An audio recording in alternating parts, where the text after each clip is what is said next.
Good morning, everyone. Thank you for coming out this morning. It's really great to see everybody. My name is Steve Fitzgerald, and I'm the Deputy County Librarian at Santa Clara County Library District. It is going to be my pleasure to introduce our speaker, but before I do so, I wanted to send some appreciation to Supervisor Simidian, who helped arrange and organize these events.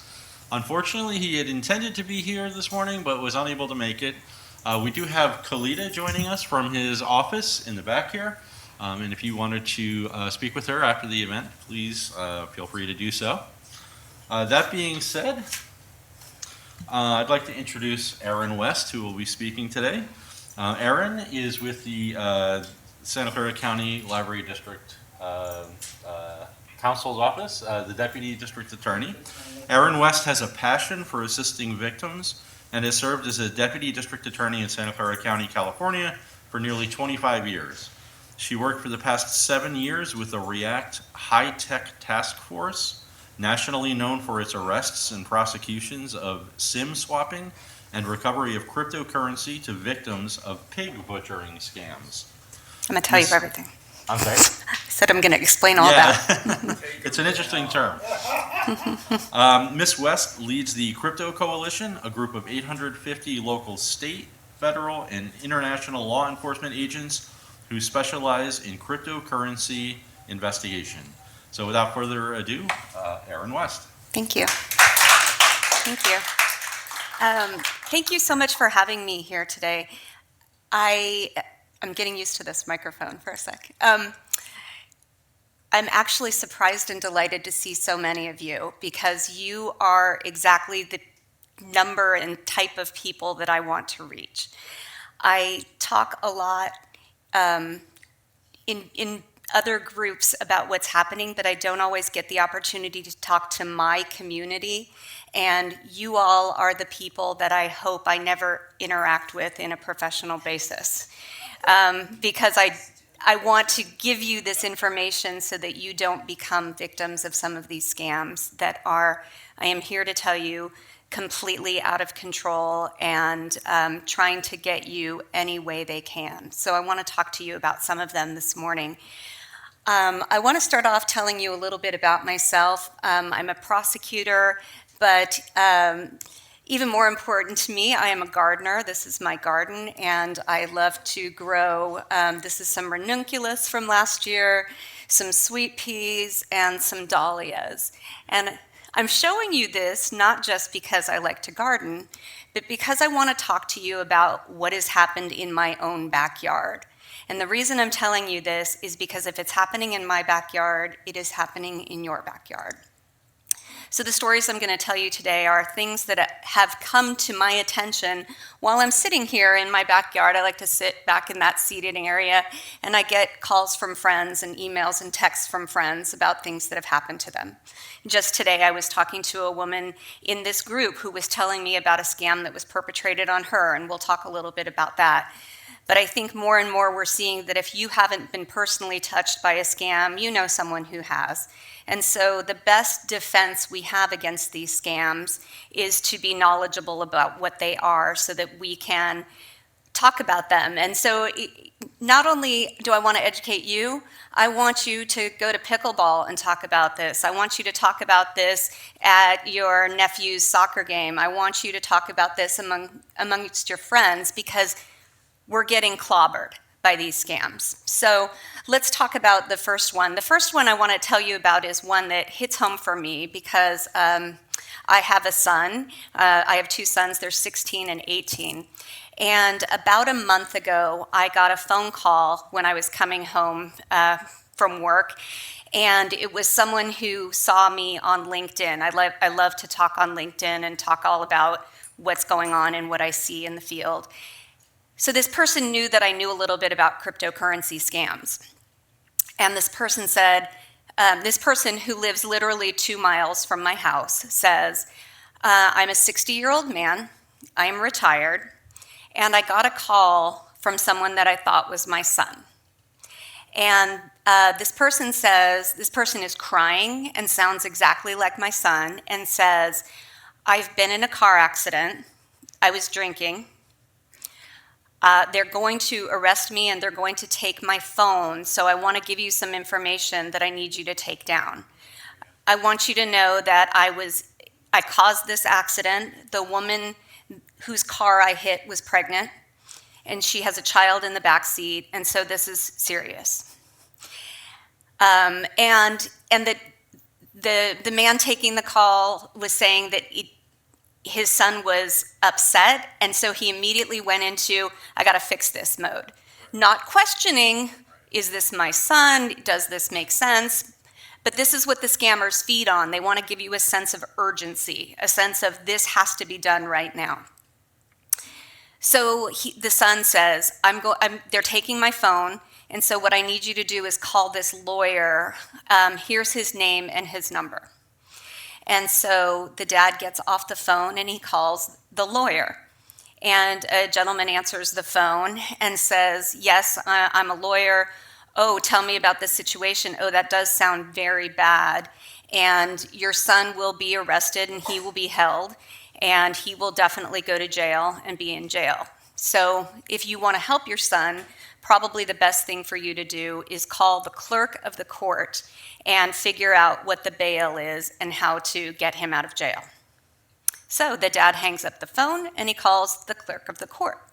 And a woman answers the phone and says, oh, your child's name? Yes, we have that name on our list. That person is coming in. And what I want to tell you is that we've got monkeypox in our jail right now, which is a real thing, and which sometimes we have in our jail. And COVID, too, right? And COVID, lots of reasons why you wouldn't want to march down there, but really gave this dad the concept of, hey, don't come down here because of monkeypox. And in fact, as soon as your son gets here, they're going to put him on a bus to Reno because we can't take anyone now. So he's going to Reno. So now the dad, again, it's very easy for you and me sitting in a classroom type environment where you know I'm talking to you about scams to be like, oh, that's crazy, I wouldn't fall for it. But don't doubt the parental instinct to help and the fear and the urgency. And so this clerk of court says, how elaborate is this whole setup, right? The clerk of court then says, so the fastest way to fix this and get him out of custody is to pay his bail right away. So the best way to do that is we're taking money electronically these days. That's really the best way to do it. So in fact, what you should do is you should really put it into, do you have any cryptocurrency? No? Okay, well, I'm going to walk you through it. Here's what you need to do. You need to go to Bank of America and you need to take out $15,000 in cash. And then you need to go to this gas station and take your $15,000 in cash and stick it into the Bitcoin machine, and we will get it that way. Your son will get released and everything will be fine. So off they go. The 60-year-old man and his wife go to Bank of America, they get their cash, they put it into the Bitcoin ATM, and it's only then that they decide that, hey, maybe I should call my son's girlfriend and see what she knows about this. And she says, oh, well, I'm sitting here with your son. Right? Okay, so that is the grandparent fraud. That's what that's known as. In this case, it wasn't grandparent, it was son. There are a million variations on this, but they all involve somebody calling you that you didn't expect to call you, and somebody giving you an urgent crisis situation that plays on your heartstrings, that you need to handle this right now. Well, I am here to tell you, and if you walk out of this room knowing nothing else, know this. You would never have any legitimate reason to put money in a Bitcoin ATM, to buy any gift cards. And I know, the good news is we all kind of know that right now, that the gift card thing, that's a fraud. We all know that. We're not going to go buy gift cards, but there are so many variations on it. My boyfriend's son just graduated from college and got his first job. And one of the scams is an email from your boss saying, hey, new employee, I'm not going to be in the office today, but I'm hoping you can go buy some gift cards because I want to give them to these other employees, and you need to do it today. So it's like, I didn't even realize I need to educate my 22-year-old friends about don't fall for that. It's a constant education game. It's a constant know your scam, know what's coming. But what it boils down to is this: there's going to be urgency, heartstrings, and they're going to want you to act in a form of payment that's not really familiar to you. All of those should be red flags to you. So those are some of the basic scams that we're seeing, and we're seeing a lot of. Oh, do you want to know the good news on the Bitcoin ATM? So let me tell you a little bit about who I work with. I work with the REACT Task Force. They are a group of highly trained detectives from Santa Clara County, from all of the different agencies. We work together to fight scams and to fight high-tech crime. We know how to trace cryptocurrency. And we're ahead of the game in terms of agencies that know how to trace cryptocurrency nationwide. So the good news is you guys live in a community where we know how to follow this stuff. A lot of the United States doesn't have this. So they were able to get right on it, trace that cryptocurrency, find out where it was, grab it back, and so we've recovered 12 of that $15,000, which is amazing and never happens, so we're really proud of that. Those are some common ones. What I'm about to talk to you about is a worldwide phenomenon that you may not have heard of, but you need to know about because it's happening. And it is absolutely decimating people's financial security. Has anyone heard of pig butchering? No? Okay. Wait, pig butcher? I mean, pig butchering, not exactly, and I always get one of those. I'm about to blow your mind. Okay, let's talk about what pig butchering is. So last summer, there I am sitting in my backyard, and this is my good friend Lisa. It's Memorial Day. We're having a great time, and Lisa is laughing because she says, "You won't believe this text I just got." So you know her name's Lisa. And she's like, "This is so funny. I got a wrong number text." Have any of you gotten a wrong number text? Yes, absolutely. You know where that's coming from? Somebody. It's coming from a boiler room in Southeast Asia, and I'm about to tell you more about why this is so dangerous and so bad. So she thinks this is hysterical, but I know exactly what this is, and I know what's coming. So here are some other ones. "Hi, Ginny, do you have time to go running with me?" So again, what they play on in these scam texts are our natural responses as humans that we want to help. "Oh, you've got the wrong person." Now, these are probably my friends monkeying with them, so don't worry about the rest of the text. But they're like, oh, most people might say, "Oh, you've got the wrong number." And then they'll say, "Oh, I'm sorry to bother you." And then they'll send a picture of an attractive young woman and see what that gets them. And maybe it'll surprise you, maybe it won't surprise you, but a lot of people will respond to an attractive young woman. So here we go. Here's another one. "Hi, who are you? This is Emma. Why are you in my address book, and do we know each other?" And so again, you want to help these people, right? You want to help these people. So when you guys get a text from someone you don't know, don't even respond. Delete it, block number, done with it. I love this one. "Dr. David, my dog is still very slow and won't eat dog food. Can you make an appointment for me?" Well, I mean, who doesn't care about this dog who's slow and not eating dog food? Of course we're going to want to help out here, right? So people will respond to that. So there you go. This is the initial. This is how the scam begins. So let me take you to 4th of July. And here I am back in my backyard. There's Lisa again, and we are having 4th of July dinner on a Sunday at 9:15 p.m. So remember, this is a 3-day weekend. This is 4th of July weekend, and a acquaintance friend is reaching out to me saying, "Do you work on crypto fraud cases?" So already I know this is bad. You don't reach out for just a chatty email at 9:15 on a Sunday to talk about crypto fraud unless you are a victim of crypto fraud. This is a legitimate friend. This is my real friend Allison. This is my real friend Allison, and she's like, do you work on these cases? And I said, I sure do. Can I ask you a few questions? Of course. Can I call you? Sure. And I already know what she's going to say. She's going to say that her son met a woman online. Now, what I can tell you is I can tell you in generalities of what's happening out there. I can tell you that Asian American people seem to be disproportionately affected by this. I can tell you that oftentimes the pictures are of young, attractive Asian women.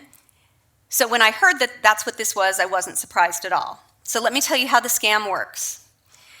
The scammers will reach out by text, like I showed you, or dating app, or Instagram, or LinkedIn. Those are the 4 primary ways they're going to find you, although I'm here to tell you they are masterful over there, and they're now figuring out even other ways like Airbnb and Yelp and any other app. So be wary of anybody that's trying to friend you that you don't know. So what they do is, in this case, her son meets this person on a dating app, and the next thing, here's the red flag to watch for, they're going to ask you to move to an encrypted means of communication.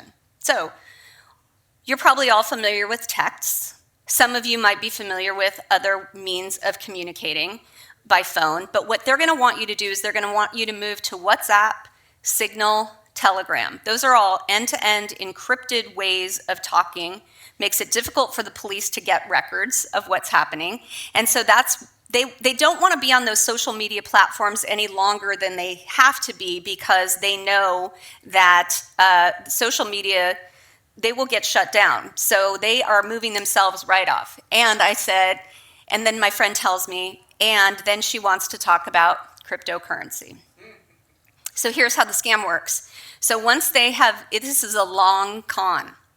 They will spend a month with you, talking, learning about you, building trust. And when I say, like, this is happening, I am here to tell you this is happening at a scale we have never seen before worldwide.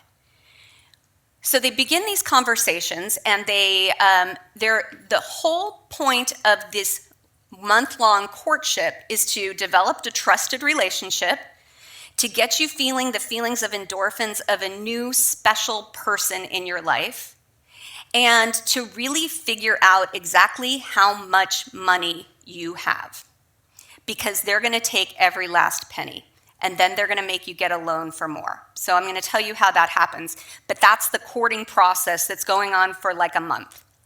And if you sit here and you think, I don't think anybody I know would fall for this, I am here to tell you my email box is flooded. I cannot keep up with the number of people who are falling victim to this. So then they are showing, while they're asking about you, they're showing you an enviable lifestyle. They are talking about their trips to Hawaii, and should they go to Maui or should they go to Kauai? They're getting a handbag, should they get this one or that one? So they're showing you, hey, I have wealth, without being explicit about it. And then after about a month, then they get into the concept of, do you know how I'm able to afford all this? I invest in cryptocurrency.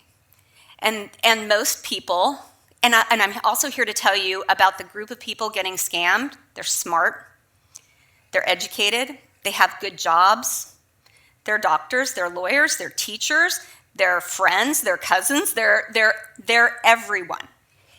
And they'll say, no, I don't know anything about cryptocurrency. And she'll say, well, I didn't either. And when I say she, it's also a he.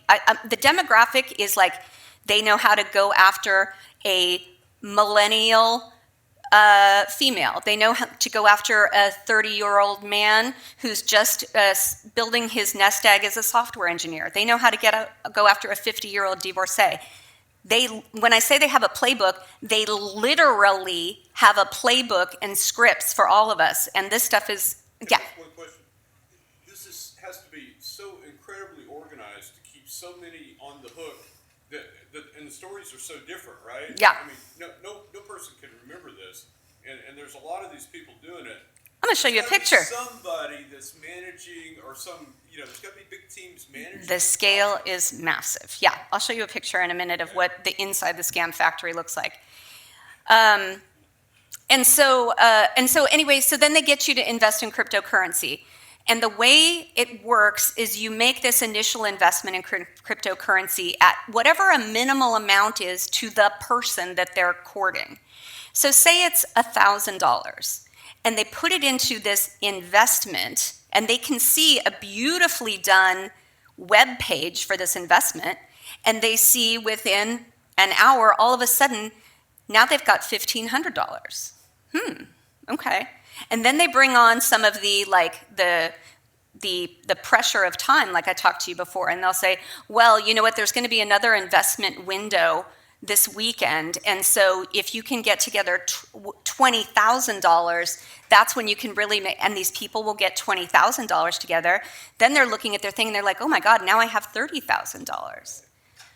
And it's going little by little by little and showing them this massive increase. So you have like the endorphins of the, oh, I'm in a trusted, great relationship, and look at me, I'm rich finally. I can take care of my people. And people are liquidating their 401ks. They are cashing out their kids' college funds, and they are coming up completely dry. And then they look at their things, they're like, wow, I've got $1.5 million now. I'd like to take some money out. And that's when the scammer will say, oh, okay, but you have to pay taxes on that. And it has to be new money. So they'll take out a mortgage on their house, or they'll borrow from their parents. And I'm here to tell you that a lot of these people maybe didn't even tell their wife they were doing this. Because how did they meet her to begin with? Right? I get a lot of emails that are like, my wife knows nothing about this and I need to talk to you before I even figure out what to do. Or my wife just found out and I'm suicidal. That's how bad this is. So let's go back to my backyard, and I get a text from this friend of mine who says, hey, he has a quick question. He met someone online and she wants to move to Signal. Okay, well, we know that's a red flag, right? Because we're smart, we're listening, we know. And I'm like, Signal is good. And then I'm laughing because I'm like, don't invest in crypto if she asks you to. And then I'm like, wait a minute. Is she outside the US? And he's like, oh, that's a good question. Yeah, I haven't met her actually. She's local, but she's been in Phoenix because her mom's in the hospital. And again, we're sitting here in a sterile environment and we're like, yeah, because that's fake. But when you're invested in this relationship and she's like telling you, good night, sweetheart, every night, and then things are not easy. And then she says, well, yep, she's from Myanmar. Well, now I'm on it. Because do you want to know what's happening? Scammers in Southeast Asia are stealing billions of dollars a year from victims worldwide. Let me tell you what's happening. So there was a small town, a backpackers town on the beaches of Cambodia called Sihanoukville. It's a beautiful town on the beach. And prior to COVID, Chinese organized crime in cahoots with Cambodian governmental approval decided that they were going to build casino towers on this beach. So they start building these casino towers. They've got massive towers, and COVID hits, and nobody's traveling. And they think, well, you know what? Let's fill those towers, and let's turn them into scam factories. And that's where we'll operate from. And they're like, but we don't have enough people. We don't have enough workers. How can we get workers? I know. Let's make that part of our business, that we're going to set up fake websites to lure in workers, and we're going to tell them that they're going to work in a cush location where room and board will be covered. They will work 8 hours a day. They can send money home. And in fact, when these people show up at the airport in Bangkok, they are put in buses and shipped to Sihanoukville, Cambodia. Their passports are taken, and they're in a locked facility with guards with AK-47s, and they are forced to do this work 12 hours a day. So now let's talk about what we have. We've got devastated victims in the United States. We've got devastated victims that are actually pulling the scam, and that's what's happening to the tune of billions of dollars. So let's talk about what it looks like inside some of these facilities. So you're wondering how you keep track? Well, you've got a phone for everybody, right? and they're numbered, there's stickers on them so you know who's what, and you're operating on a clock where you know their time of day and you are just operating round the clock conversing with your people. I didn't put any of the violent pictures in there. I mean, we know it's happening. We know they're being beaten. I've seen it. You don't need to see it, but it's bad. So the numbers came out from the FBI. So a lot of people would say, oh, well, report this to the FBI and they'll certainly take care of it.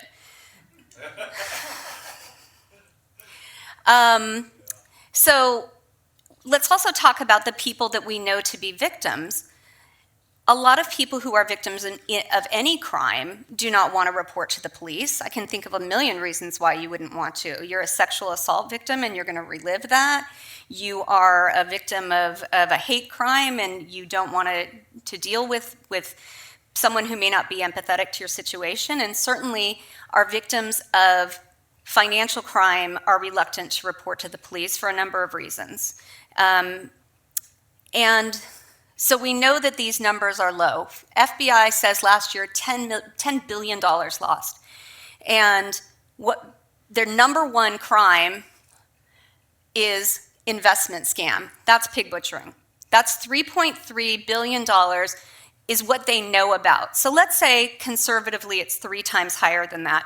That's $10 billion taken household by household from people just like us and given to Chinese organized crime.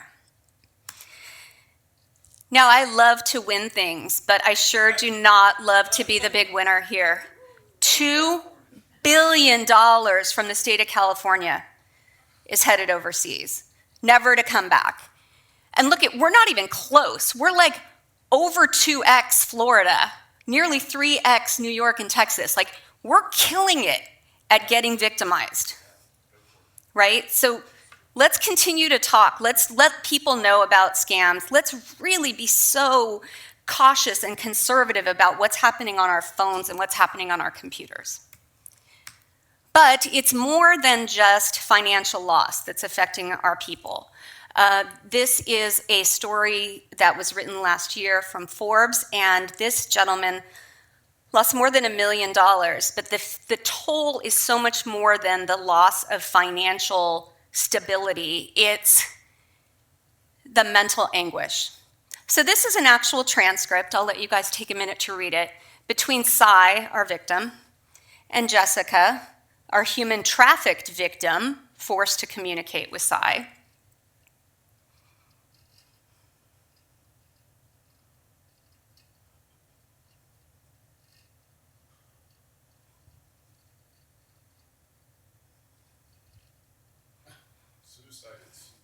So this is what's happening. We've got a man who is literally pouring out his heart to someone he trusts, telling him, hey, I'm the firstborn son of immigrants.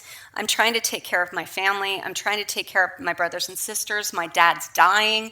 And she's making up all kinds of stuff about my grandpa's in the hospital, but like, he's saying it, I'll kill myself. And she's like, oh yeah, no, this is 100% accurate. Put more money in. That's the ruthlessness that we are dealing with on the other side. And that's why we have to really get this message out. And they're entering in tragedy for sure. Earlier this year, a colleague reached out to me about her friend's parent had committed suicide as a result of one of these scams. Once he found out it was a scam, he killed himself. They pointed me to, bless you, the Facebook address, the Facebook person. This is the Facebook person that was allegedly the girlfriend, right? And when they told me about this, I went and looked on Facebook and she was still up. She was communicating with men. She was posting pictures of herself. So this is a good success story in terms of Meta's reaction to this. They took that down in just 2 hours on a Sunday when I reached out to them. But there's no question that this is having tragic endings. And it's not slowing down. So I talk about this all day, every day. My full-time job is pig butchering and scams. And I'm out to dinner with my boyfriend the other night, and he's like, look, here it is right here. Like, it's not stopping. It's constant. It's a constant nuisance. and more than a nuisance, it's a constant bombardment of our worldwide community. And they're getting even more offensive. So this is a picture that they have sent out. Like before, they were sending out pictures of young, attractive women, but now as a sexual assault prosecutor, I am outraged that they would trot out this 9-year-old girl with lipstick on and use that as a lure. So they'll try anything, and we should be offended. So that's what's going on with pig butchering. It's a massive problem. We're moving massive amounts of money over there, and it's happening little by little. And I got to tell you that there is probably someone you know who has not disclosed this, but has lost a ton of money in this way. Because I talk to you all day, every day, and I know that. So pig butchering is a massive scam. It's not the only scam. So I've told you about the Grandparent scam. This is what a Bitcoin ATM looks like. You probably have seen one at some place and not even looked at it because it doesn't appeal to us. We have no business with that. So keep that in mind. I'm interested in all kinds of activities that work to promote knowledge, and I think one of the things that some other states are doing much better than us is they're actually putting warnings on these Bitcoin ATMs. Like, are you on the phone? Like, is someone directing you to do this? Because if someone's directing you to do this, there's a problem. Tech support scams. Does anybody know anyone who has fallen for a tech support scam? Yeah. I think one of the problems. So just to go over what that is. If you are receiving any kind of email or pop-up or anything on your computer or your phone telling you that there is something wrong with your product, that's never going to be real. That's never going to happen. And honestly, you guys, they're getting so good, and I get so many of them. I mean, I don't know if you know about how Netflix is cracking down on like how many users you can have and where they can be. Well, I have a college-age son who, when we thought perhaps, he's not going to be able to use Netflix because they're going to figure out he's not in our household. So we were aware that Netflix might be cracking down, and then all of a sudden, he and my other son and I all got texts from Netflix saying, hey, there's a problem with your service, click on this. And what's interesting is like we were already kind of pre-programmed that Netflix might be reaching out to us. So we were more likely to fall for that scam. They're just super smart, and they're super targeted, and they're constant. A trick I like to use, first of all, it's always a scam.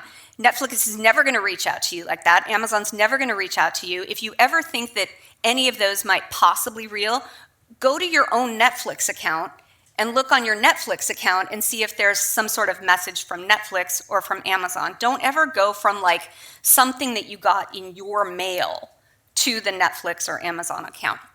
What I like to do, if it comes on my phone or on my email, I'll click on, because it'll say Netflix. And then if you click on that to see what it is, it's always some gobbledygook address that clearly is not Netflix. So use all the tools at your disposal. Like, look at it and think, hey, that lady from the DA's office said they're never going to reach out to me like this. But maybe they are. So then 2, go to Netflix and see if there's anything on your real account. And 3, check that top email address and see, is that a real Netflix address? And I guarantee it's always going to be some nonsense. But tech support, these cases are, for the most part, originating in India. For the most part, I'll tell you a little bit about our strategy. A lot of times we know we're not going to be able to make arrests. Okay, let's talk specifically about these scam centers that are happening in Southeast Asia. My task force in Santa Clara County is not going to be the ones to go over there and start arresting Broken Tooth Coy and his posse.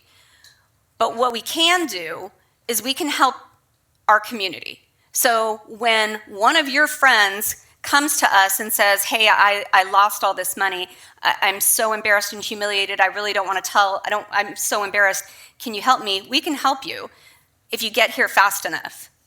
So if you are a victim, if you know of a victim, the importance, speed is of the essence when we're dealing with cryptocurrency loss or financial or loss of cash in any way. It's with crypto, we are like, you've probably heard a lot of lore about crypto. It's untraceable. It goes overseas. You can't get it back.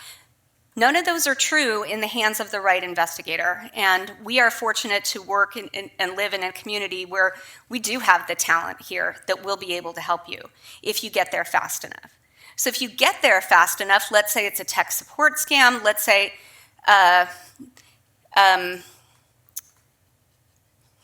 there's another type of scam I was going to tell you about called a business email compromise. Anyone familiar with that?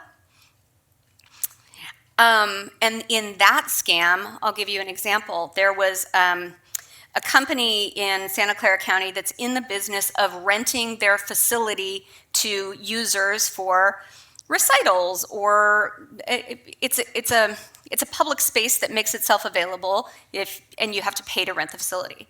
So somehow someone got a hold of the information for that facility, let's call it Adams Hall, and then blast it out to all of the people who owed money to Adams Hall saying, hey, there's a new address that we want to accept your money. So hey, dance company that's planning a recital, don't send it to this bank account that you've always sent it to. We have a new account at this bank. So please send your money for the dance recital to this bank. And so over here, Adams Hall's not getting the money. Bad guys in Nigeria are getting the money from the dance company and the soccer event, and it ends up in the hundreds of thousands of dollars. These are big, big money things. And so in those cases, those can be cash transfers, which are a little bit more difficult. If in 72 hours you realize it, a wire can be recalled. That's great news. That can't happen with cryptocurrency. But it's problematic to get cash back. And I know people who have been working hard on that. With crypto, it is slightly easier if we can find it. So the concept that the money has gone overseas is not a barrier if the right investigators get it in the right amount of time. They can find it, they can see it go to, it's called an exchange. It's like a bank that holds crypto. And we can do a search warrant on that exchange and get the money back. That's how we got the money back in that Bitcoin story I told you about at the first. So there are some ways to get your money back. So what I would encourage is as soon as this happens to you, report locally. Yeah. For any crime, tech support, government impersonation, any of them. Like any scam that happens to you, report immediately. My question is, can you elaborate a little more on the tech support scam? Oh, sure. Because we are constantly getting bombarded. Oh, are you? Most of us are. Okay. I keep a separate device for some things, and on my iPad, it actually showed up, and I talked to a friend, engineer, MIT educated. He said, that sounds genuine. And something told me, no, it's not. And I actually found out, I went to a different device, started Googling, searching, and I found this would never happen. Apple would not, which was my instinct. But if I'm doing 10 things, I can easily miss that. That is exactly right. So that's when they hit us. I need help. And people who don't know me, I'm a council member. We are concerned about these things. I find I need to understand more. That's why I'm requesting you. Tell us more. So what's going to happen? Oh, yeah, go ahead. Where do we report this? Oh, okay. So if you... His home number. Exactly. I'm going to give you my home number. No, so I'll put my... Where does she report? Well, to my backyard, obviously. That's my email address. I'm also on LinkedIn all the time talking about all this. But if you are a Saratoga resident, you should report to the sheriff's office. And yeah. I was a victim. They did not hit me. Instead of driving to the bank, I drove to the sheriff's office. Hi, girl. Not interested because no crime was committed. So going to the sheriff's office doesn't necessarily. I can take that. I can appreciate that. I know that's happening. I mean, once they tell me to go to the bank, draw cash, go buy it, I got in my car and I drove Yeah. to the sheriff's office. And said, here's a scammer. Take note. Okay, so we want to do real talk? Let's do real talk. So real talk is this. The number and volume and amount of money being lost in scams is overwhelming. So let's talk about if you are a local police force. So if you are a local police force, you've got burglaries. You've got people breaking into cars. And I think that we've gotten to a point in some of these where I guess we just accept that nobody's going to take a report if somebody steals my car.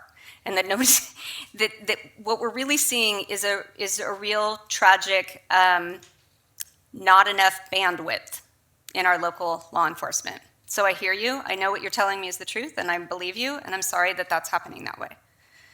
But is there another place to go? Oh, other than the sheriff's office? Yeah, other than the sheriff's office. I guess Your backyard. I mean, my backyard. So honestly, like if you have been a victim of a scam, okay, so let's go back to real talk. I can think of other agencies in Santa Clara County where if you show up and you tell them, I was a victim of a crime and I lost $100,000, they might not take your report. Yeah, that's true. That's true. So you should reach out to me. Is that fair or good? No. Is that something that I'm actively fighting, working on, speaking at the county chiefs of police meeting last week about this is a major problem that we need to get on top of? Yes. Yes. So your concerns are legitimate, and the lack of resources is a problem. But if you are a victim of this type of fraud, I would like to help you. I would like you to know that I work with a team that knows how to do this. And I'm glad for the opportunity to at least talk to the people that are in this room today and give them that opportunity here. So thank you so much. I'm really grateful. That's my contact information. And thank you so much for Joe Smidian's office for putting this together. And thank you so much to the library for having me. I'm really, really grateful. Thank you.